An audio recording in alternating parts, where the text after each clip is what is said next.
नमस्कार. आज आपण मेथी मटर मलाईची रेसिपी बघणार आहोत.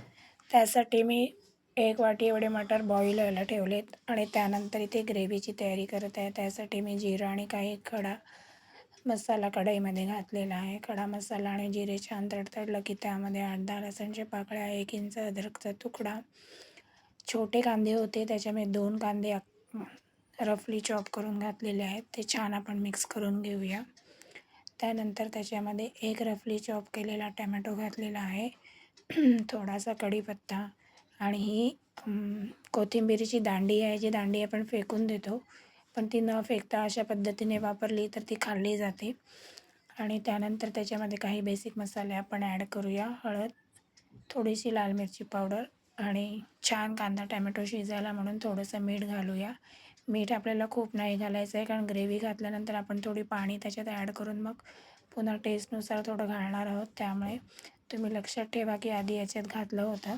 त्यानंतर आपण झाकण ठेवून याला छान 2 ते 3 मिनटं शिजवून घेऊया. तुम्ही बघू शकता इथे छान शिजत आलेलं आहे. ऑलमोस्ट शिजलेलंच आहे. त्यामध्ये आपण 7-8 काजूसुद्धा घालूया आणि हे छान मिक्स करून घेऊया. त्यानंतर आपण याला एका मिक्सरच्या भांड्यामध्ये काढूया थंड व्हायला ठेवून आणि याला थोडं पाणी टाकून याची पेस्ट करून घेऊया. इथे बारीक मी मेथी चिरून घेतलेली आहे 1 वाटी एवढी. सेम कढईमध्ये थोडंसं तेल घालून आपल्याला मेथीसुद्धा शिजवून घ्यायची आहे. खूप जास्त नाही शिजवायची, म्हणजे नुसतं परतून घ्यायची आहे तेलामध्ये थोडीशी नरम होईपर्यंत. इथे बघू शकता तुम्ही त्याला पण झाकण ठेवून 2 ते 3 मिनटं वाफ काढायची आहे, म्हणजे ती छान शिजेल. आणि इथे जे आपलं मिक्सरमध्ये काढून ठेवलं होतं आहे त्यामध्ये थोडंसं पाणी घालून याची आपल्याला पेस्ट करून घ्यायची आहे. एकदम बारीक पेस्ट नाही करायची आहे. आणि आता इथे तुम्ही बघू शकता आपले मटर पण छान बॉईल झालेले आहेत. त्यातलं आपण पाणी काढून घेऊया आणि इथे मेथी पण आपली छान शिजली आहे. मग हे सगळं काढून घेऊया आणि सेम कढईमध्ये तेल आणि बटर असं घालूया. 1 चमचे तेल आणि छोटा तुकडा बटर. छान गरम झालं की त्यामध्ये लवंग आणि काळी मिरी घालून जी आपण पेस्ट केली होती कांदा टॅमॅटो वगैरेंची, ती पेस्ट घालूया. आणि थोडंसं मी मिक्सरच्याच भांड्यामध्ये पाणी टाकून त्याच्यामध्ये सगळं मिक्स करून ते पाणी ॲड केलं आहे.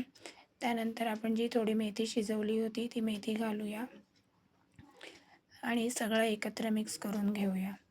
तुम्ही बघू शकता कलर अप्रतिम आलेला आहे आणि खूप चविष्ट लागते ही भाजी. तुम्ही चपातीबरोबर, भाकरीबरोबर, नानबरोबर, कशाबरोबरसुद्धाही खाऊ शकता, भाताबरोबर.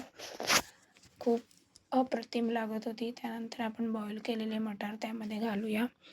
छान सगळं एकत्र मिक्स करून घेऊया. आणि याच्यामध्ये आपण ग्रेव्हीमध्ये मीठ घातलं होतं, त्यामुळे तुम्ही टेस्ट करून नंतर तुमच्या चवीप्रमाणे मीठ घाला. थोडं मीठ कमी होतं म्हणून मी पुन्हा वरून अर्धा चम्मच मीठ घातला होता आणि थोडासा लाल मिरची पावडर घातली होती. आणि आता याला आपल्याला झाकण ठेवून छान बॉईल करून घ्यायचं आहे. एक उकळी आली की त्यानंतर आपण वरून थोडी कसुरी मेथी हातावर क्रश करून घालूया. आणि ही मलाई रेसिपी आहे, मेथी मटर मलाई, त्यामुळे त्याच्यामध्ये आपली दुधावरची जी मलाई असते ती घालूया, किंवा मलाई नसेल तर तुम्ही बटर पण घालू शकता. अशा पद्धतीने आपली ही मेथी मटर मलाई भाजी तयार झालेली आहे. आवडल्यास लाईक करा.